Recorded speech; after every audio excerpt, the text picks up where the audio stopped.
I had dinner last night with a fascinating guy named Jim Lentz and his wife, who is just as impressive as he is. He was the CEO of Toyota North America, and then the COO of Toyota Motor Corporation of North America, and then he was the senior managing officer of Toyota Motor Corporation in Japan. I mean, this guy was with Toyota for like 38 years. And I'm having dinner with him. He's the guy who moved the plant from California to Texas. And that was just a fascinating conversation. But I asked him to explain the supply chain. We were waiting for our table, and our wives were talking. And I said, Jim, I just have to understand the supply chain. Can you explain that to me? And he was, yeah. And he starts in, and I think my wife says, wait, I want to hear this. Let's sit down. So we sit down at the table. And 15 minutes later, Tanya and I were sitting there with our mouth wide open, like, what?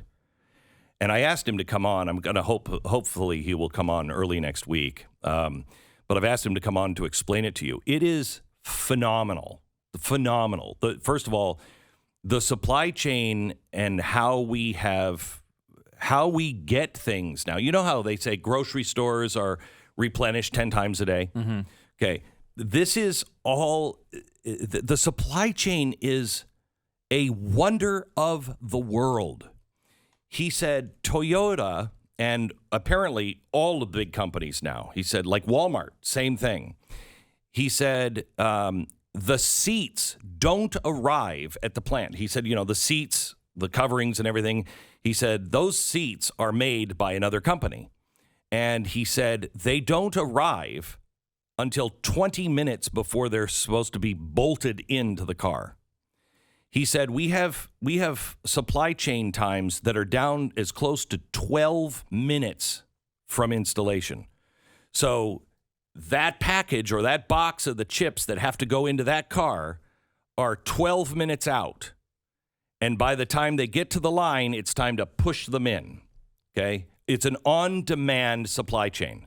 Really is incredible how they can manage this. Right? And how it doesn't break down every day. Right. And I mean, it is phenomenal. When he explains it to you, you will be, it is a wonder of the world. Yeah. And it's done in a lot of ways to save cost, right? They don't have to have warehouses where they store everything. Correct. Stuff shows up, you put it right in. Correct. And that is the key to that. Mm-hmm. Nobody has big warehouses. He said when I was at Ford, he worked at Ford a long time ago. He said, you stop making a car when you run out of parts. And he said, honestly, this is back in the 70s, I think, or 80s. He said, honestly, we'd get down to like the very last few parts of a car. And he said, we'd have a blue front seat and a red vinyl back seat.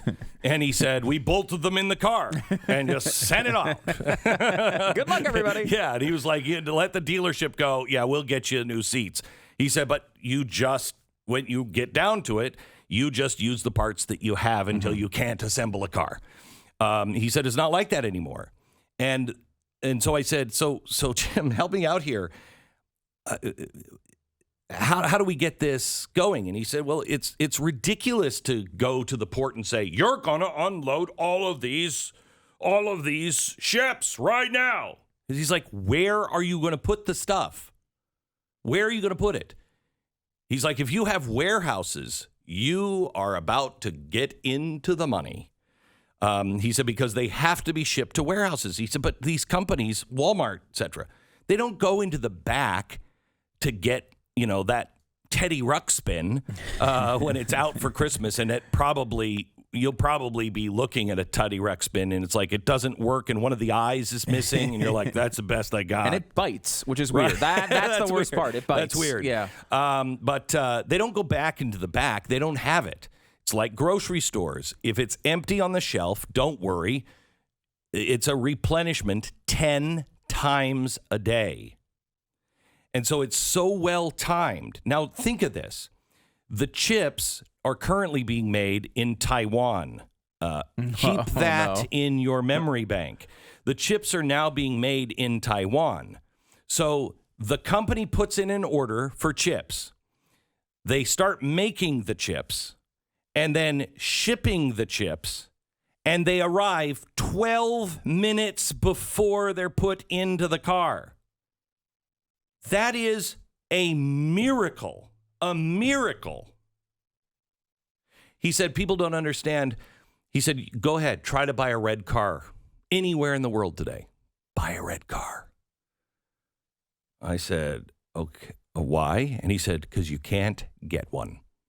Red paint currently does not exist because there's one place where the pigment is from. Mm-hmm. And he said, you can't get that pigment. Now, he was talking about cars, so I don't know about all red paint. Of but course, yeah. He said the pigment for red, he said, is from one place, and the supply chain is completely broken there. He said, we can't get it.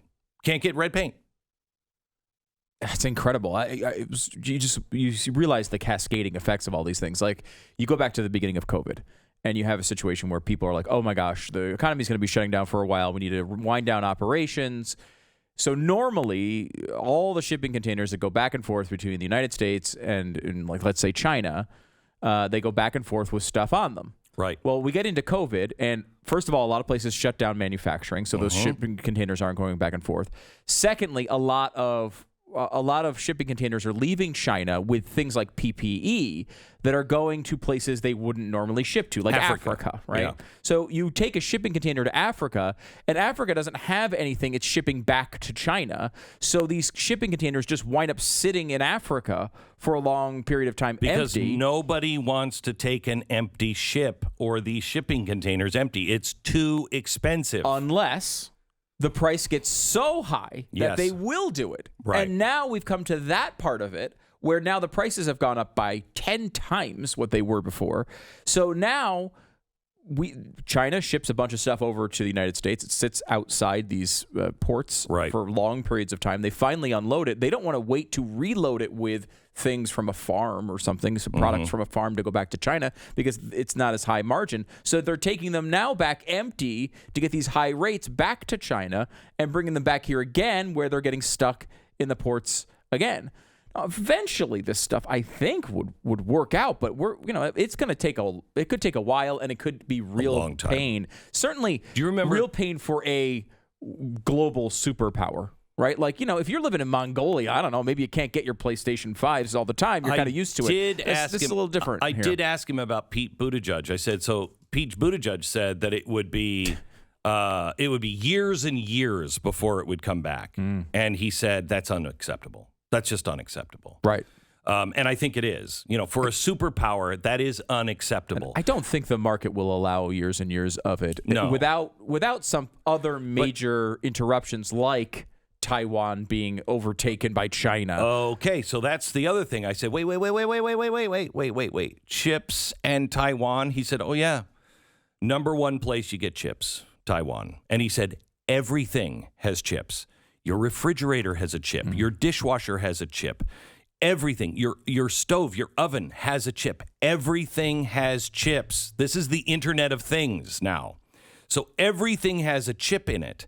And without that chip, those products don't work. They can't be made. He said the number one chip manufacturer in the world is Taiwan. I think number two is China. If China takes over Taiwan, the entire world is held hostage by China. They dominate everything. And I said, why? Why are we not? Everything it seems like we learned from COVID, we're not doing anything about it. Like, for instance, we learned we don't make our own PPEs. We don't make our own medicine. I said we should be making our own medicine. At least we should be diversifying our portfolio. So not everything is made in China. Some stuff is made in France and England and Germany and here in North America and South America. We should have A suppliers, B suppliers, C suppliers. You know what I mean? Backups. We're not doing any of that. I said, why can't we make chips here? He said, way too dirty. way too dirty. He said the water and everything that is used to make chips. He said the minerals and the mining and everything else. He said there's no way environmentalists would ever, and he didn't use the word environmentalists. He just said there's no way they'd ever be made here in America. And so we're hostage. We're holding ourselves hostage. And this puts a new spin on everybody saying, we're not going to go defend Taiwan. If Biden doesn't defend Taiwan, he has given the world to China. And I don't think he's going to defend Taiwan. Do you? No way. No. I mean, No. he wouldn't even defend the wars we were already in. No. Let alone ones that are the new wars that are being he would never launched. He would never do it. And quite honestly, I don't trust the Pentagon with these leaders and him as the commander in chief. I don't trust that we could get into a defense of Taiwan and actually pull it off. Yeah. Do you? No. I mean, people are like, I can't believe Pete Buttigieg is taking off all this time for his baby for paternity leave. The best thing that can happen to the United States is Pete Buttigieg not doing his job. I'd rather pay him to stay home. That would improve the United States of America, not degrade it. I wish this COVID money would actually go to more politicians.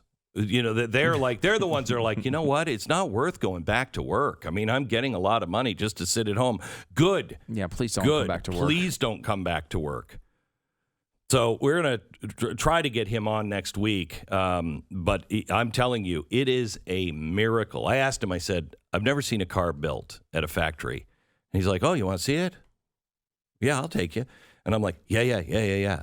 So I'd like to take the cameras in because he said it. I mean, can you imagine? I mean, it's like, do you know that thing, iPencil? Yeah. The old thing, famous, where essay, yeah. Yeah, Mm-hmm. iPencil. It's like that. It really is like that, except it's timed perfectly. The algorithms. Miracle of capitalism. You know what? It really is a miracle. It is. You know what it came to mind, though, is do you remember when we had the freeze here in Texas and the I think it's Shell or Gulf that makes most of the foam sprays? Mm-hmm. The plant went down. And when the power went out, the factory stopped and the foam set in all of the pipes. Oh, no. Okay, you didn't hear this? No. Yeah, like that's why foam is like impossible to get because there's one plant that was making 90% of it. And it all set and they still don't have an answer. I don't know. I mean, they may have to rebuild the plant. They can't restart it because it can't stop. Okay. And that's kind of like the supply chain. You can't just shut this down and then restart it. It doesn't work that way.